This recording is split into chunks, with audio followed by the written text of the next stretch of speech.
2024 లేదా 25లో డిగ్రీ లేదా బీటెక్ చదివారా? సాఫ్ట్‌వేర్ జాబ్ కోసం ఎదురు చూస్తున్నారా? అయితే కోడ్ జ్ఞాన్ 100 డేస్ కోర్సులో చేరండి. జాబ్ సాధించండి.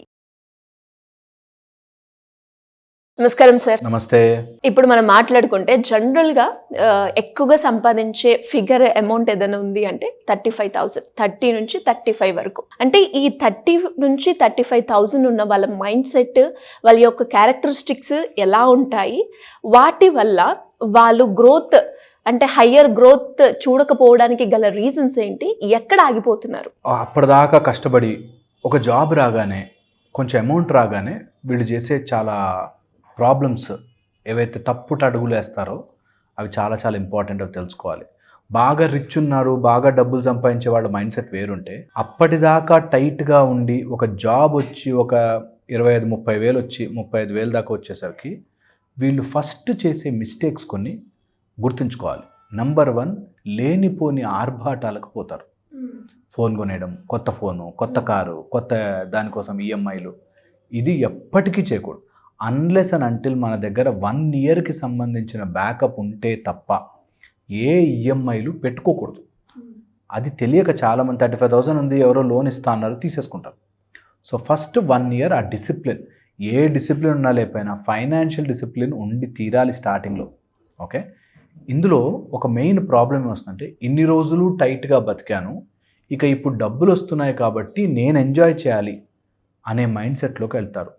అండ్ ఇలాంటి వాళ్ళని టార్గెట్ పెట్టుకుని కొన్ని సంస్థలు నడుస్తూ ఉంటాయి.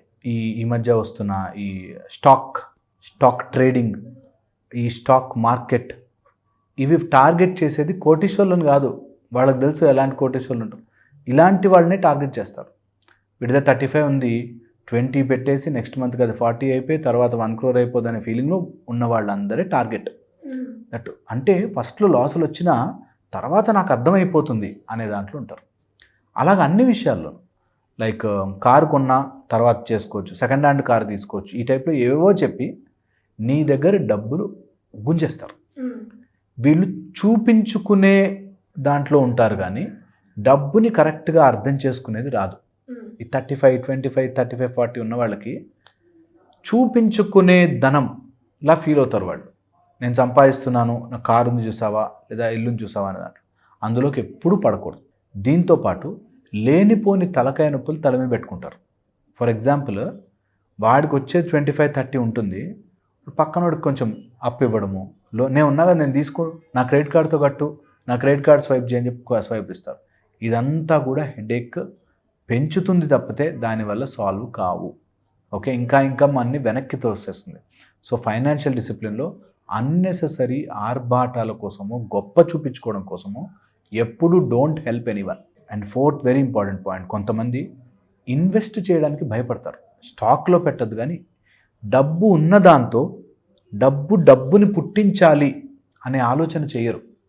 వాళ్ళు ఎంతసేపు ఉంటే దాచుకుంటారు, లేదంటే అనవసరమైన దుబారా ఖర్చు చేస్తారు. అలా కాకుండా డబ్బు లక్ష్మీ చాంచల్య రూప అంటారు. డబ్బుని నువ్వు తిజోరీలో పెట్టి బంద్ చేసావా, నీకు అది ఎలాగో అలా దారి చొచ్చుకుని బయటకు వెళ్ళిపోతుంది. సో అందుకని డబ్బుని తిప్పాలి, రొటేషన్లో తిప్పాలి. అది తెలివితో చేయాల్సిన పని. అది నెగ్లిజెన్స్తోనో ఏం కాదు వస్తాయి డబ్బులు అని ఖర్చు పెట్టకూడదు.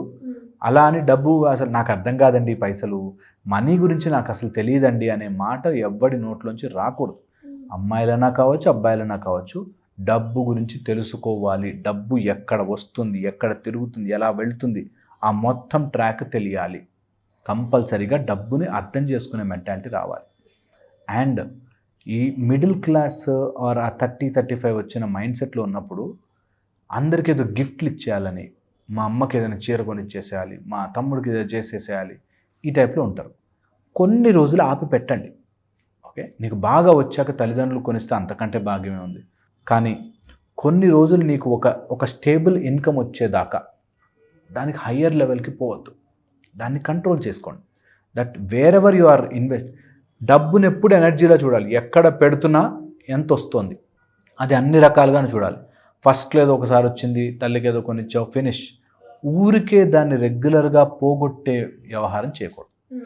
ఓకే, అన్నిటికంటే ఇంపార్టెంట్, డబ్బు వచ్చినప్పుడు ఆ డబ్బు యొక్క ఆ ప్యాటర్న్ అంటే ఖర్చు ఎక్కడెక్కడ ఏ పాకెట్స్లోకి వెళ్తుంది అన్నది నీకు బాగా అవగాహన ఉండి దాన్ని సెట్ చేసుకోవడం రావాలి. జనరల్గా middle class mind set or నాకు ఇంతే అనే మైండ్ సెట్ ఎలా ఉంటుందంటే అమ్మో రాకపోతే ఇక నెక్స్ట్ లేకపోతే అనే ఒక మైండ్ సెట్ ఆర్ నాకు ఇంతే వస్తుంది అనే మైండ్ సెట్. నెక్స్ట్ లెవెల్కి ఆలోచించరు. వీళ్ళ మైండ్ ఎలా ఉంటుందంటే నాకు 35 వచ్చింది, అబ్బా 35 నుంచి 40 అవ్వాలంటే ఇంకో 2 years కష్టపడాలి అనే దాంట్లో ఉంటారు. నేనంటాను నీకు ఎంత డబ్బులు వచ్చినా 25-30 అందులోంచి ఒక 5,000 for your knowledge and skill మీద ఖర్చు పెట్టాలి కంపల్సరీ. అది ఎలాగోలా అది సర్టిఫికేషన్ రూపంలో నీకు దాని విలువ ఈ 5,000 యొక్క విలువ ఇది అని చూపించుకునేది ఏదైనా ఉండాలి.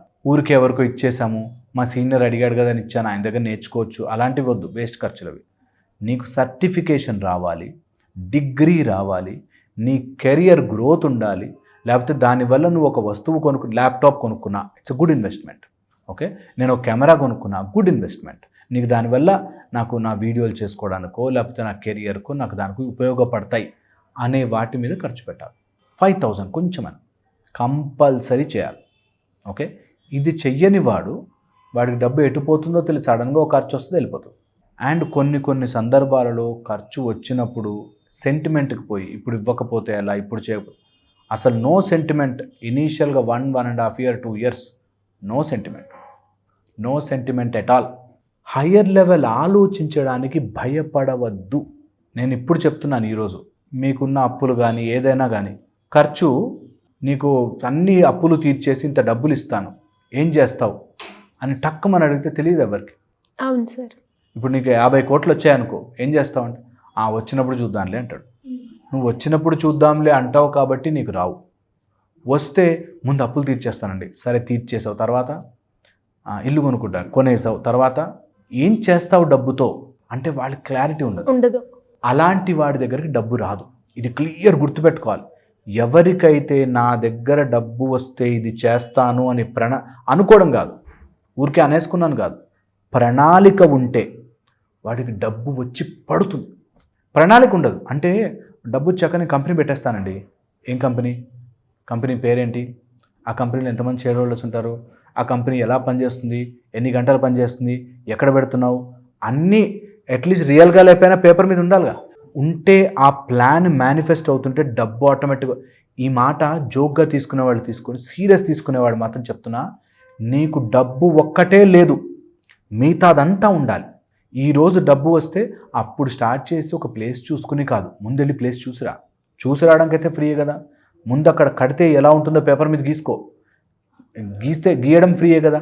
అక్కడికి వెళ్ళాక దానిలో ఏమేమి ఖర్చులు అవుతాయి లెక్క రాసుకో. నీకు అంత ఉంటే డోర్లు ఇలా తెరుచుకుని పడతాయి డబ్బులు. ప్లానే లేదు, ఏమవుతామో తెలియదు. డబ్బులు వస్తే తర్వాత సంగతి రాదు.